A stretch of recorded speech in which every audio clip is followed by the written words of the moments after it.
রোগ নির্ণয়ের জন্য বিভিন্ন ধরনের টেস্ট বা পরীক্ষার নতুন পর্বে আপনাদের সবাইকে স্বাগত জানাচ্ছি। আজকের ভিডিওতে খুবই কমন একটা ব্লাড টেস্ট সিবিসি নিয়ে ডিটেলস আলোচনা করব। আমরা জানি সিবিসি একটি খুবই কমন একটা ব্লাড টেস্ট।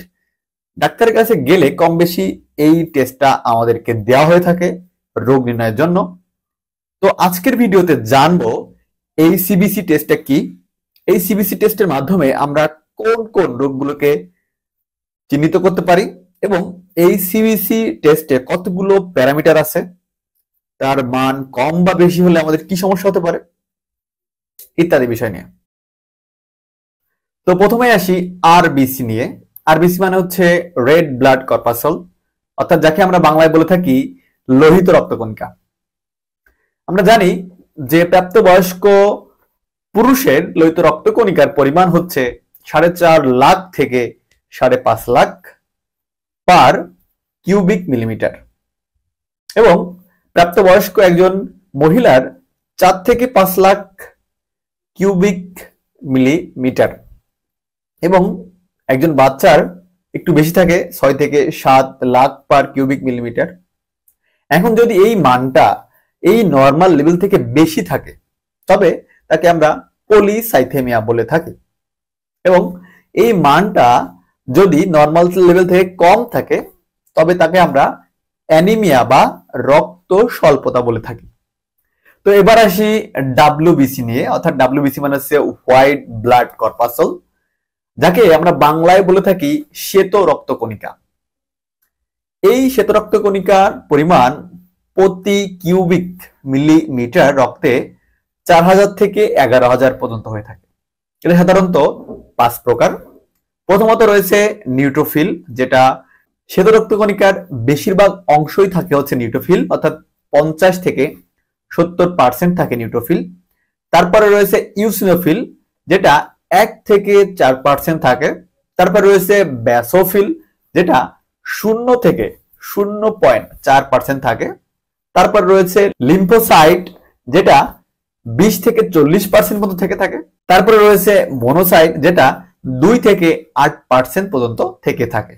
এবার আসি নিউট্রোফিলের কাউন্ট নিয়ে।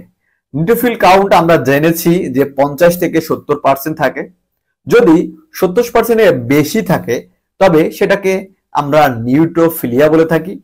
নিউট্রোফিলিয়া সাধারণত কয়েকটি কারণে হতে পারে, যেমন pneumonia, acute appendicitis, acute tonsillitis, poliomyelitis ইত্যাদি।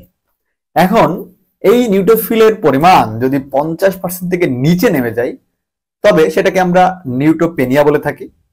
এটি কয়েকটি কারণ হতে পারে, যেমন টাইফয়েড, ম্যালেরিয়া, মিসলেস, কালাজ্বর ইত্যাদি।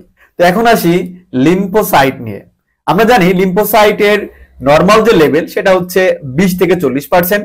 যদি 40% এর উপরে চলে যায় সেটাকে আমরা লিম্ফোসাইটোসিস বলে থাকি। কয়েকটা কারণে লিম্ফোসাইটোসিস হয়, যেমন পার্থোসিস, ভাইরাল হেপাটাইটিস, টিবি বা টিউবারকুলোসিস এবং সেকেন্ডারি সিফিলিস।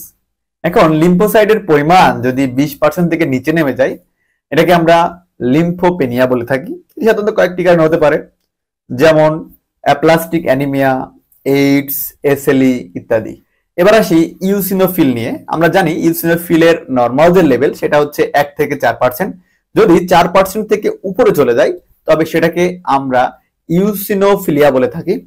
এটি সাধারণত কয়েকটি কারণ হয়ে থাকে, যেমন bronchial asthma, hay fever, hookworm, rheumatoid arthritis ইত্যাদি। এখন যদি ইউসিনোফিলের পরিমাণ 1% থেকে নিচে নেমে যায় তবে সেটাকে আমরা ইউসিনোপেনিয়া বলে থাকি। সাধারণত স্টেরয়েড অ্যাডমিনিস্ট্রেশনের কারণে এটা হয়ে থাকে। এবার আসি মোনোসাইট নিয়ে। আমরা জানি মোনোসাইটের যে সাধারণ বা নর্মাল লেভেল হচ্ছে 2 থেকে 8%। যদি 8% থেকে বেশি হয় তবে তাকে আমরা মোনোসাইটোসিস বলে থাকি। এটি কয়েকটি কারণ হয়ে থাকে, যেমন টিউবারকুলোসিস, সিফিলিস, ম্যালেরিয়া, কালাজ্বর ইত্যাদি। এবার আসি ব্যাসোফিল নিয়ে। ব্যাসোফিলের সাধারণ যে লেভেল বা নর্মাল লেভেল আমরা জানি 0 থেকে 0.4%। যদি এই 0.4% এর বেশি হয় তবে তাকে আমরা ব্যাসোফিলিয়া বলে থাকি। কয়েকটি কারণ এটা হতে পারে, যেমন ক্রনিক মাইলয়েড লিউকেমিয়া ইত্যাদি। এবার আসি প্ল্যাটিলেট নিয়ে। আমরা জানি প্ল্যাটিলেট এর নর্মাল যে কাউন্ট অর্থাৎ প্রতি কিউবিক মিলিমিটার রক্তে 1.5 লাখ থেকে 3.5 লাখ পাওয়া যায়। এখন যদি 3.5 লাখ থেকে উপরে চলে যায় কখনো এই প্ল্যাটিলেট কাউন্ট, সেটাকে আমরা থ্রোম্বোসাইটোসিস বলে থাকি।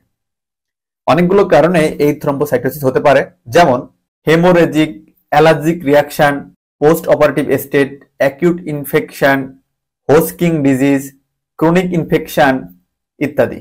এখন যদি এই প্ল্যাটিলেটের পরিমাণ 1.5 লাখ থেকে কমে যায় তবে সেটাকে আমরা থ্রোম্বোসাইটোপেনিয়া বলে থাকি। এটি অনেকগুলো কারণ হতে পারে, যেমন aplastic anaemias, acute leukaemias, myelofibrosis, SLE, AIDS, ম্যানুস্টেশন।